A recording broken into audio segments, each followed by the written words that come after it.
The following is a direct quote by the National World War II Museum in New Orleans, Louisiana. The Battle of the Atlantic was fought with some of the newest technologies, however. In one duel, creative sailors resorted to kitchenware in an effort to fend off boarding enemy sailors. Yes, you heard right. Kitchenware was indeed used to defend a ship in World War II. It all went down in May 1944 between an American destroyer, the USS Buckley, and a German submarine, U-66. It was the first time that an American naval vessel had been boarded by enemy sailors since the War of 1812. The extraordinary chain of events that lead to this unique confrontation between an American ship and German sub will be revealed in this video. It's quite a tale. First, the American ship, the USS Buckley, with the Navy designation of DE-51, was a destroyer escort. She was the first and lead ship of her class of destroyer escorts. She was named in honor of John D. Buckley, who was an aviation ordnance specialist killed at Pearl Harbor when the Japanese attacked the naval base in Hawaii on December 7, 1941. In fact, her construction had been sponsored by no other than Buckley's mother. The USS Buckley was a 1,700-ton vessel that was 306 feet or 93 meters in length and 37 feet or 11 meters across her beam. She was powered by a turboelectric drive, capable of producing 12,000 horsepower and reaching a top speed of 24 knots, which equates to 28 miles or 45 kilometers per hour. She could take on a crew of 186 men. In terms of armaments, she had 3 3-inch 50 caliber guns, 1 quad 1 inch 75 caliber gun, and 8 single 20mm guns on board. She also housed a 21-inch torpedo tube, as well as a Hedgehog anti-submarine mortar, 8 K-gun depth charge projectors, and 2 depth charge tracks. She was laid down on June 29, 1942, and built by the Bethlehem Hingham Shipyard in Massachusetts. She was launched on January 9, 1943, and commissioned into the U.S. Navy on April 30th of that year. From July 1943 to late April 1944, she operated as a training ship in American territorial waters. USS Buckley would then take part in what was known as a hunter-killer task group. These groups would be pivotal for the Allies in what was the longest and biggest ongoing naval battle of World War II, the Battle of the Atlantic. Then there's the German submarine. U-66 was a Type IXC U-boat that was laid down on March 20, 1940, at the A.G. Weser yard in the port of Bremen on the Baltic coast of northern Germany.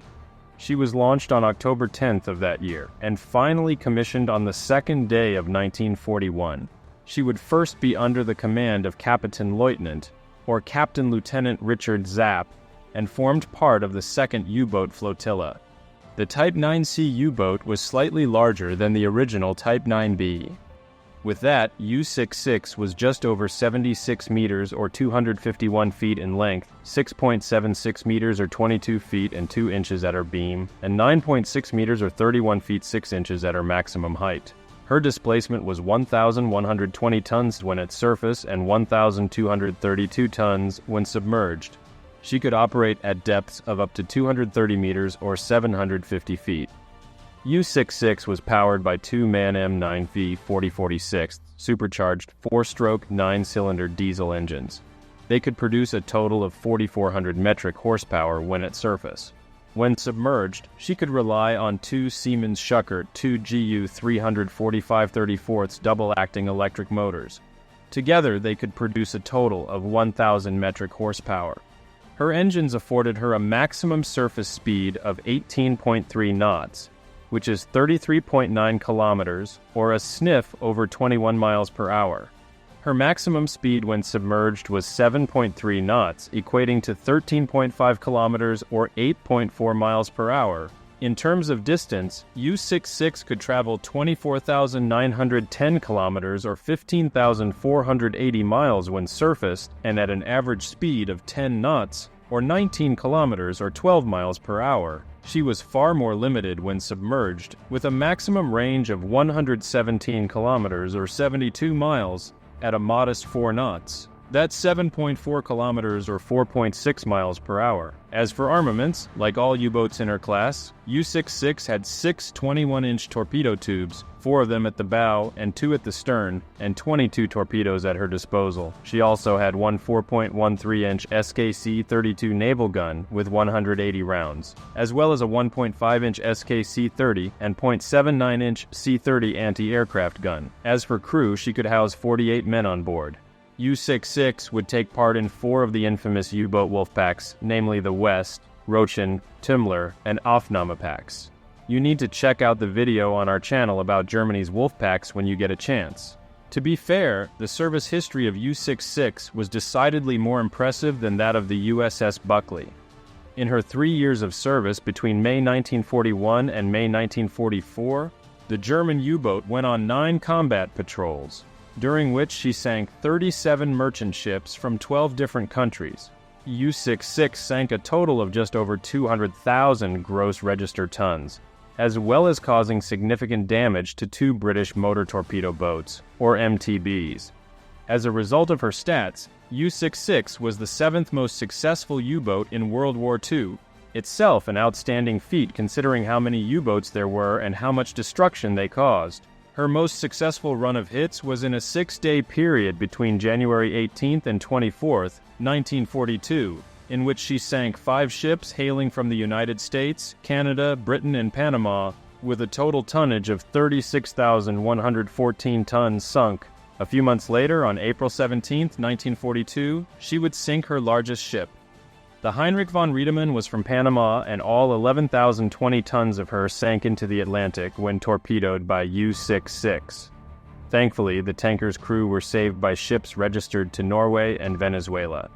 The Battle of the Atlantic was brutal. In the first few years, the Germans were winning handily, mostly thanks to their massive and formidable fleet of U-boats. However, by 1943, the Allies had gained the upper hand due to advancements in technologies and tactics, primarily to take on Germany's U-boats. One such tactic was the creation of escort carrier groups, which were dubbed hunter-killer groups. These fleets were not bound by convoys, thereby being freed up to actively hunt the elusive and dangerous German subs. It was as a part of one of these hunter-killer groups that the USS Buckley found itself in early May 1944. She was part of Task Group 21.11, positioned close to the Portuguese-held Cape Verde Islands off the west coast of Africa, and which she had joined on April 22, 1944. It was a beautiful, calm, and moonlit night in the very early hours of the morning of May 6, 1944. It was at 02:16 that the USS Buckley received notification of radar contact about 20 miles from her position. This intel came in from a Grumman TBF Avenger, a torpedo bomber doing reconnaissance off Cape Verde. The USS Buckley's commanding officer, Lieutenant Commander Brent Abel, ordered that his ship sail straight for the target.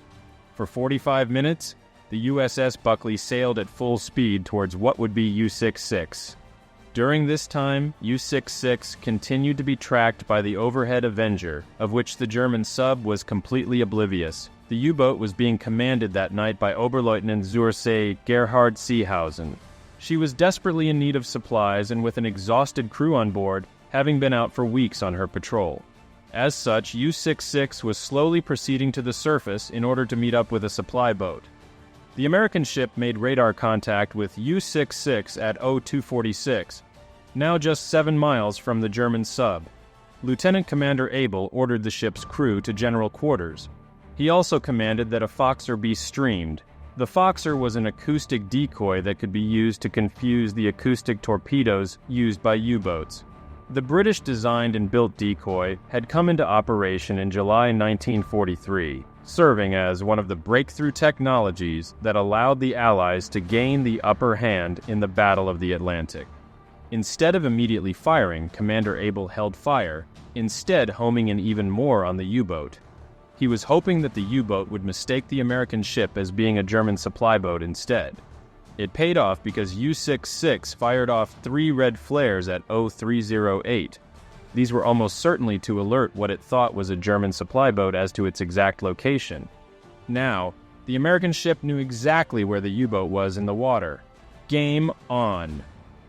In less than 10 minutes, the two vessels were just 2.2 miles or 3.6 kilometers apart. That's inches apart in the middle of the ocean. By now, the captain of U-66 realized that it wasn't a German supply boat heading towards his submarine, but an enemy warship instead. One can only imagine the panic that ensued when the Germans realized that. Commander Abel had ordered that his ship make a turn to the left. The USS Buckley was now heading dead-on, straight at U-66. The German sub fired a torpedo, which passed the American ship on its starboard side. All guns aboard the USS Buckley were loaded, just waiting to come within firing range of the U-boat. The German sailors were the first to fire as they opened fire with machine guns on deck. It was at 03:20 that the USS Buckley returned fire for the first time. Its opening salvo of machine gun fire immediately hit the U-boat's forecastle, just in front of its conning tower.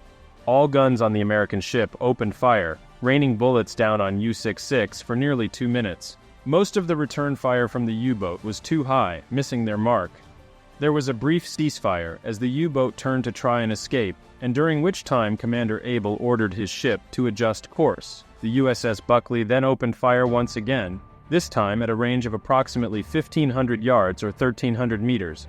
Once again, the gunners on board the American destroyer Escort hit their mark again and again, rapidly and very accurately. By now, U-66 had ceased returning fire and was moving erratically so that it gained some distance from the American destroyer and gained time to be able to fire torpedoes. The German submarine's conning tower was on fire even as the U-boat's crew tried desperately to evade the looming American warship with erratic maneuvers in the water. In little time, the USS Buckley had once again closed on the U-boat and was peppering it with fire at point-blank range. Within just a few minutes of this barrage, the two vessels were just 20 yards or 18 meters apart and on a parallel course. The U-boat was being ripped by bullets from bow to stern. The Americans couldn't believe how much damage they were doing to the German sub. It was at 03:29 that Commander Abel ordered his ship to make a hard right rudder. That essentially meant he wanted the USS Buckley to ram U-66. That's exactly what happened, with the bow of the destroyer Escort crashing across the forward deck of U-66. The two vessels were now locked together. German sailors came rushing out of the burning U-boat and onto the deck of the USS Buckley, some of them brandishing weapons. Within a few moments, all hell broke loose on the ship. German and American officers and sailors engaged in hand-to-hand combat like something out of a Hollywood pirate movie. The Americans did everything they could as the German sailors swarmed all around. Some American sailors did use their small arms to fire at the Germans, but most of them didn't have any time at all to react properly to the invasion on board their ship. Improvisations were needed. The crew of one 3-inch gun took to hurling empty shell casings at the invading German sailors. Other Americans resorted to using coffee mugs in their brawls with the Germans. One steward's mate even grabbed a coffee pot as a weapon, using it to fight off one German sailor who was trying to enter the wardroom. The actual fight lasted a couple of minutes, during which time the USS Buckley backed off the German submarine, thereby disentangling them. During this time, 5 German sailors on the bow surrendered. They were marched off below deck by a gunner's mate who just happened to be armed with a hammer. The remaining crew on board the U-boat took the opportunity to ram the USS Buckley. The impact created a hole in the American ship's engine room, as well as causing the ship's starboard propeller shaft to break off. That happened at 03:35. And then, according to witness reports, there was the shortest lull. The American crew looked out and could see the U-boat slowly sailing away, clearly in distress and moving erratically. Its progress was so slow that it allowed one American sailor to lob a hand grenade straight into the U-boat's flame-filled conning tower. An explosion ensued. That's all it took in the end. The now severely badly crippled and sputtering U-66 began to sink. A few German sailors on board quickly abandoned the sinking sub. The rest of the crew went under with her, including her captain. The USS Buckley stayed in the area for 3 more hours, allowing her to rescue a total of 36 of the submarine's crew.